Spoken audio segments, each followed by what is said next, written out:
What happens when a law designed to protect workers ends up dismantling an entire industry instead? In California, Assembly Bill 5 was meant to curb exploitation in the gig economy, but its collision with the trucking sector has triggered consequences far beyond the state's intentions. After 4.5 years of legal resistance, the trucking industry has conceded defeat. Owner-operators are leaving, carriers are retreating, and supply chains that move nearly half of America's imported goods are under strain. This is not just a labor dispute, it is a structural shock with national implications unfolding in real time. The law that broke the system. Assembly Bill 5 did not arrive as a surprise. Signed into law in 2019, it was framed as a landmark reform, a correction to what lawmakers described as a growing abuse of independent contractor classifications. At its core was the ABC test, a rigid standard that redefined who could legally be considered self-employed in California. For app-based gig workers, the law was controversial but targeted. For trucking, it was existential. Under AB 5, a worker must satisfy all 3 prongs of the ABC test to remain an independent contractor. The most destructive for trucking was the B prong, which requires that a contractor perform work outside the usual course of the hiring company's business. For owner-operator truckers hauling freight for motor carriers, this condition is impossible to meet. Hauling freight is the business. The law did not merely regulate trucking, it reclassified its foundational business model as illegal.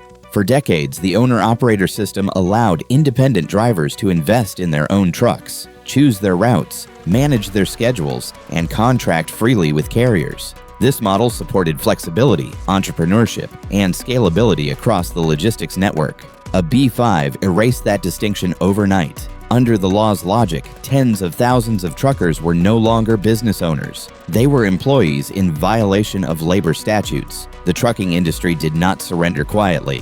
One day before AB 5 was set to take effect in January 2020, the California Trucking Association filed suit.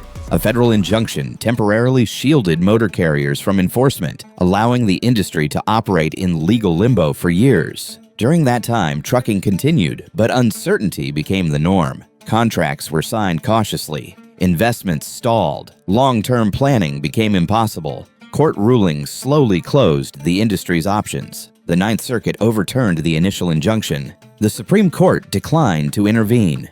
Subsequent challenges, including constitutional arguments centered on interstate commerce, failed to persuade judges.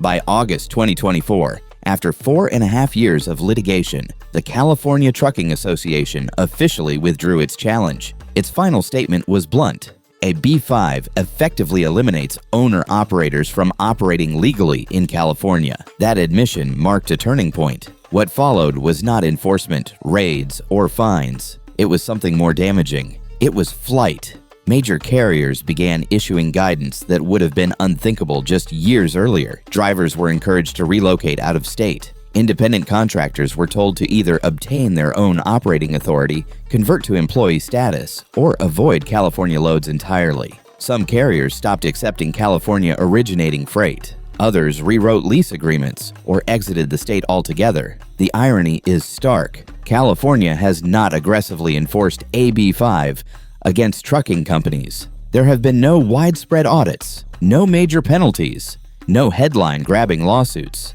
Yet the industry is unraveling anyway. The threat alone is sufficient. Businesses cannot operate under rules that could retroactively expose them to years of back pay, tax penalties, and legal liability. In trucking, margins are thin and risks are cumulative. Uncertainty is fatal. This legal ambiguity has produced a workaround that exposes the deeper dysfunction. Independent truckers now deliver loads into California, then leave the state empty, refusing to pick up freight that originates there. This deadheading is inefficient, costly, and unsustainable. It is not a business strategy. It is an evacuation route. The consequences are already visible. Capacity is shrinking. Rates are rising. Hooray! California-based carriers are hit hardest, unable to uproot operations overnight. Out-of-state carriers increasingly choose to bypass California entirely. The largest economy in the United States is being treated as a logistical liability. A B5 was designed to protect workers.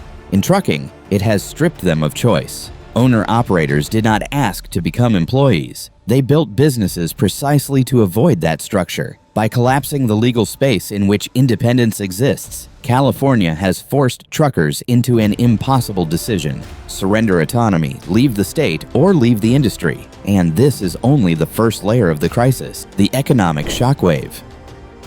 Nobody contained. When truckers leave California, they do not leave quietly, and they do not leave alone. They take capacity with them. And in logistics, capacity is everything. California is not just another state in the supply chain. It is the primary gateway for American consumption. Roughly 40% of all shipping containers entering the United States pass through the ports of Los Angeles and Long Beach. Those containers do not move by policy, court rulings, or press releases. They move by trucks. Every container that lands on a California dock must be hauled inland by a drayage truck. Short-haul rigs that shuttle cargo from ports to warehouses, rail yards, and distribution hubs. These trucks form the critical first link between global trade and domestic supply. When that link weakens, the entire chain feels the strain. As AB 5 pushes owner-operators out, drayage capacity is shrinking at the worst possible moment. California is simultaneously enforcing some of the strictest environmental trucking regulations in the country. Under the state's Advanced Clean Fleets rule, only zero-emission drayage trucks can be newly registered in California's system as of 2024. Electric trucks cost 3 to 4 times more than diesel rigs, require charging infrastructure that barely exists, and offer limited range. For large fleets, the transition is expensive. For independent owner-operators, it is often impossible.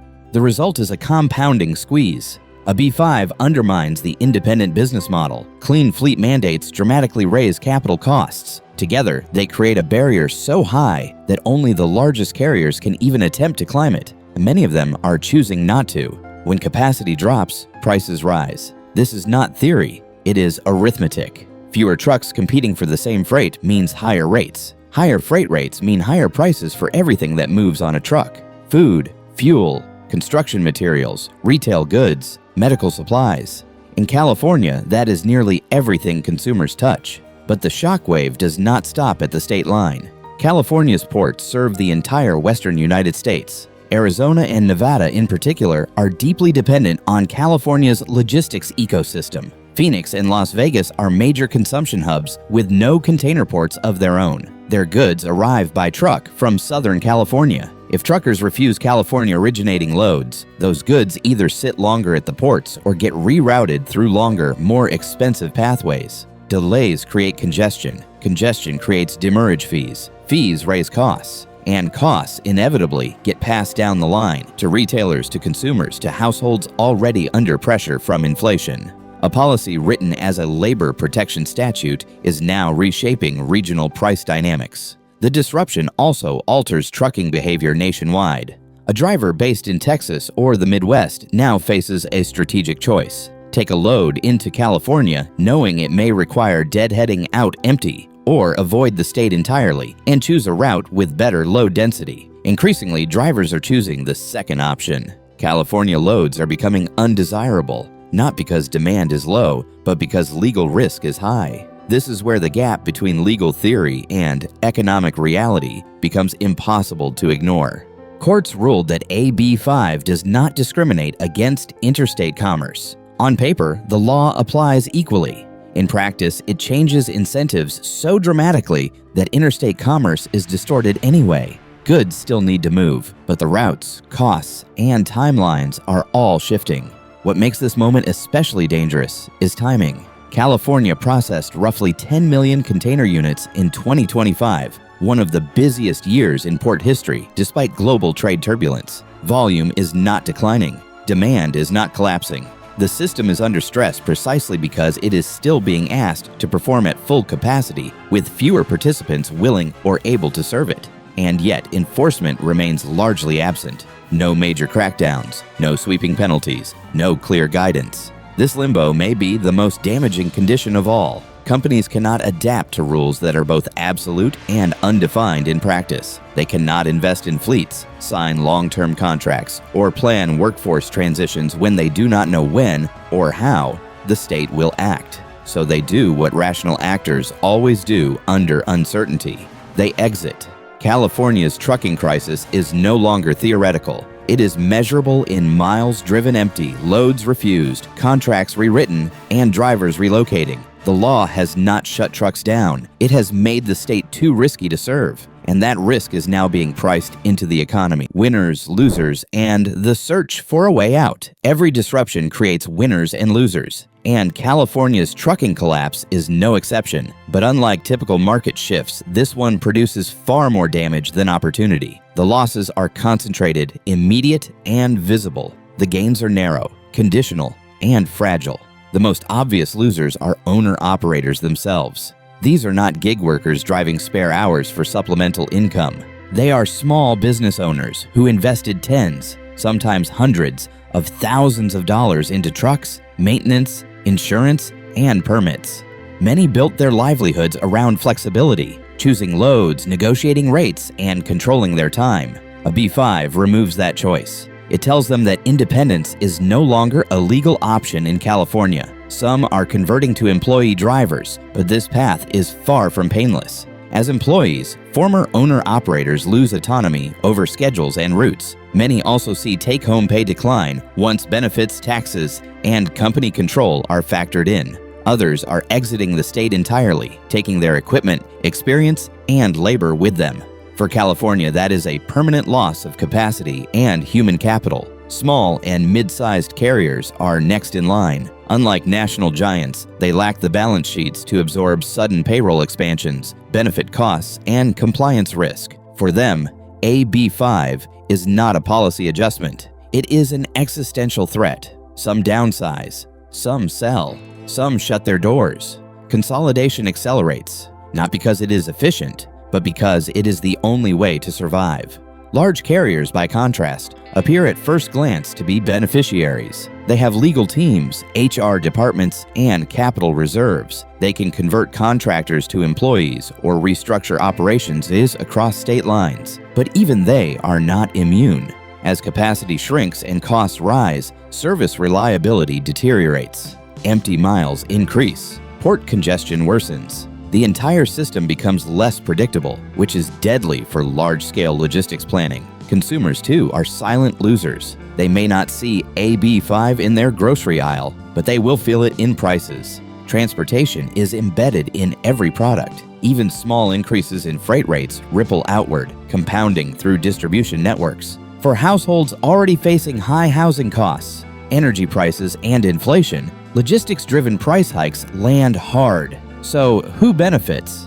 In theory, workers who are reclassified as employees gain access to minimum wage guarantees, overtime pay, workers' compensation, and benefits. For some, this is real and meaningful.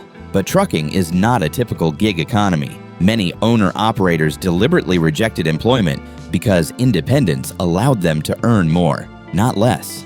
A protection that workers did not ask for becomes a constraint when it eliminates alternatives. Politically, the state positions AB5 as a moral victory, proof that California will not tolerate labor exploitation. That narrative plays well in legislative chambers. But policy success is not measured by intent. It is measured by outcomes. And the outcome here is a shrinking industry, disrupted commerce, and a growing gap between regulatory goals and economic reality. Is there a solution? In theory, yes, but it requires political humility. The California Trucking Association has suggested a targeted exemption for trucking, similar to carve-outs granted to other professions. Such an exemption would acknowledge that trucking's owner-operator model is structurally different from app-based gig work. It would preserve worker choice while maintaining labor protections where abuse actually exists. Another option is federal intervention. Interstate commerce is, by definition, national. If state-level labor laws materially disrupt freight movement across state lines, Congress could clarify preemption standards, but political gridlock makes this unlikely in the near term. There is also the market solution: adaptation through avoidance. Carriers reroute freight, shippers diversify ports, investment shifts to states with clearer rules. California remains a consumption powerhouse, but its logistical centrality slowly erodes. This solution requires no legislation, only time. Perhaps the most troubling aspect of this crisis is that it was predicted. The trucking industry warned lawmakers years ago that AB 5 would trigger exit, not compliance. Those warnings were dismissed as scare tactics. Now, they read like a timeline. The final irony is this: California has not yet enforced AB 5 against trucking at scale. The collapse is happening anyway. It is not driven by punishment, but by fear of punishment, by uncertainty, by the understanding that once enforcement begins, it may be retroactive and unforgiving. This is the moment when policymakers still have a choice. They can clarify, amend, and adapt, or they can watch the market decide for them. Supply chains do not wait for political consensus. They move where conditions allow them to move. And right now, California is telling trucks they are not welcome.